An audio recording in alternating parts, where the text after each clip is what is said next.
नमस्कार विद्यार्थी मित्रांनो, अभ्यास अलर्ट या आपल्या यूट्यूब चॅनलवरती आपलं स्वागत आहे। आज दिनांक 22 सप्टेंबर 2025। चला तर मग पाहूयात आजच्या चालू घडामोडी। तर विद्यार्थी मित्रांनो, व्हिडिओ पहिल्यापासून शेवटपर्यंत पाहण्याचा प्रयत्न करा। अतिशय महत्त्वाचे आणि निवडक प्रश्न असणार आहेत, जे की तुम्हाला कोणत्याही स्पर्धा परीक्षेमध्ये डायरेक्ट विचारले जाऊ शकतात। तर बघा, पहिला प्रश्न आहे, नुकतेच कोणत्या देशाने तियानलाँग 3 हे रियुजेबल रॉकेटचे सफल परीक्षण केले आहे? याचे योग्य उत्तर आहे ऑप्शन डी, चीन। तर चीन या देशाने तियानलाँग 3 हे रियुजेबल रॉकेटचे सफल परीक्षण नुकतेच केले आहे। तर बघा, स्पेस पायोनियर नावाच्या खाजगी कंपनीने हे रॉकेट बनवलेले आहे। ओके, लक्षात ठेवा। चला पुढचा प्रश्न घेऊयात आपण। नुकतेच कोणाला दादासाहेब फाळके पुरस्कार 2023साठी निवडण्यात आले आहे? तर बघा, याचे योग्य उत्तर आहे ऑप्शन बी, मोहनलाल।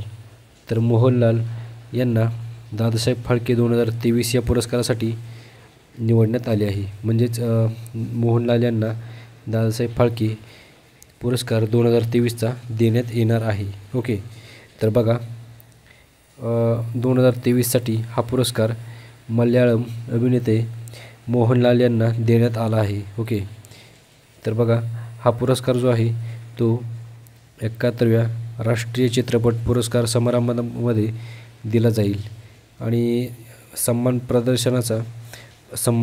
प्रदानाचा कार्यक्रम 23 सप्टेंबर 2025 रोजी नवी दिल्ली येथे होणार आहे। ओके, तर बघा, दादासाहेब फाळके पुरस्काराबद्दल थोडीशी माहिती घेऊयात आपण। दादासाहेब फाळके पुरस्कार हा भारतीय चित्रपटसृष्टीतील सर्वोच्च सन्मान मानला जातो। हा पुरस्कार भारत सरकारकडून दरवर्षी दिला जातो आणि हा जो पुरस्कार आहे याची सुरुवात झाली होती 1969 पासून। ओके, एवढी माहिती लक्षात ठेवा। पुढचा प्रश्न पाहूया आपण।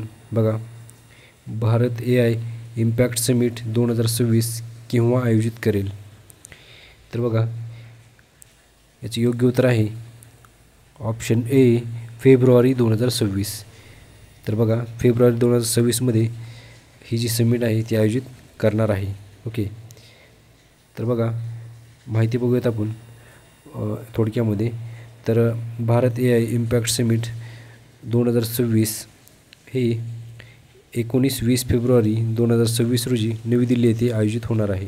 ओके, चला पुढचा प्रश्न आहे, प्रश्न क्रमांक 4। बघा, नुकतेच कोणत्या देशाने 17 सप्टेंबर हा दिवस शोक दिवस म्हणून घोषित केला आहे? तर बघा विद्यार्थी मित्रांनो, जो योग्य उत्तर असेल Nepal. Okay, option C, Nepal याचं उत्तर असेल। तर नेपाळ या देशाने 17 सप्टेंबर हा दिवस शोक दिवस म्हणून घोषित केला आहे। ओके, तर महत्त्वाचा प्रश्न आहे, तुम्ही लक्षात ठेवायचं आहे।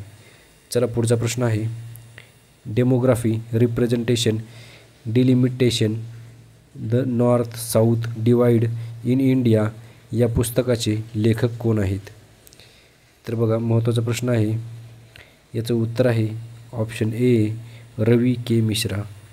तर रवी के मिश्रा यांनी हे पुस्तक आहे ते लिहिलं आहे। ओके, चला पुढचा प्रश्न घेऊयात आपण। प्रश्न क्रमांक 6। बघा, फ्रीडम एज हा त्रिपक्षीय युद्ध सराव कोणत्या देशाने सुरू केला आहे? तर बघा, याचं उत्तर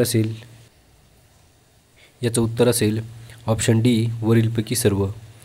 तर बघा, वरीलपैकी सर्व याचं उत्तर असेल, म्हणजेच जपान, अमेरिका व दक्षिण कोरिया या तिन्ही देशांनी फ्रीडम एज हा त्रिपक्षीय युद्ध सराव सुरू केला आहे। बघा विद्यार्थी मित्रांनो, पुढचा प्रश्न बघा, आंतरराष्ट्रीय शांतता दिवस दरवर्षी केव्हा साजरा करण्यात येतो?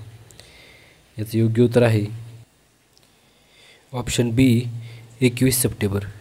तर बघा विद्यार्थी मित्रांनो, 21 सप्टेंबर रोजी आपण दरवर्षी आंतरराष्ट्रीय शांतता दिवस साजरा करतो। ओके, तर बघा, हा जो दिवस आहे याबद्दल थोडीशी माहिती पाहूयात। बघा, 2025ची थीम होती समानतेसाठी आणि वातावरणीय शांतीसाठी कार्य करा।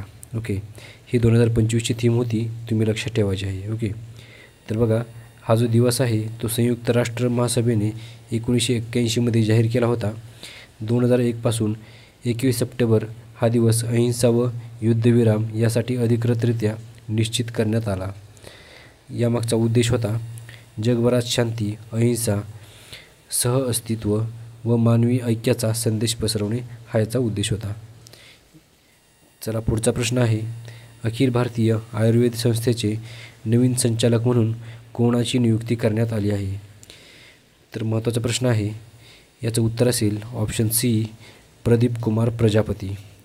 तर प्रदीप कुमार प्रजापती यांची नुकतीच अखिल भारतीय आयुर्वेद संस्थेचे नवीन संचालक म्हणून नियुक्ती करण्यात आली आहे. चला पुढचा प्रश्न बघूयात आपण. बघा प्रश्न क्रमांक 9 आहे, नुकतेच GI टॅग मिळालेले हाथी मिरचीला प्रोत्साहन देण्यासाठी 3 दिवसीय शिरारखोंग हाथी मिरची महोत्सव कोठे आयोजित केला आहे? याचं योग्य उत्तर आहे ऑप्शन बी मणिपूर. तर बघा मणिपूरमध्ये हा उत्सव साजरा केला आहे. तर बघा या थोडीशी माहिती बघूया थोडक्यामध्ये आपण. 3 दिवसीय शिरारखोंग हाथी मिरची महोत्सव शिरारखोंग ग्राम उखरुल जिल्हा मणिपूर येथे आयोजित केला आहे. ओके. तर चला पुढचा प्रश्न बघूयात आपण.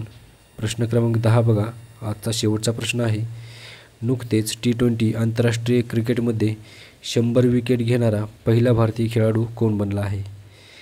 तर महत्त्वाचा प्रश्न आहे, याचं उत्तर आहे ऑप्शन ए अर्शदीप सिंह.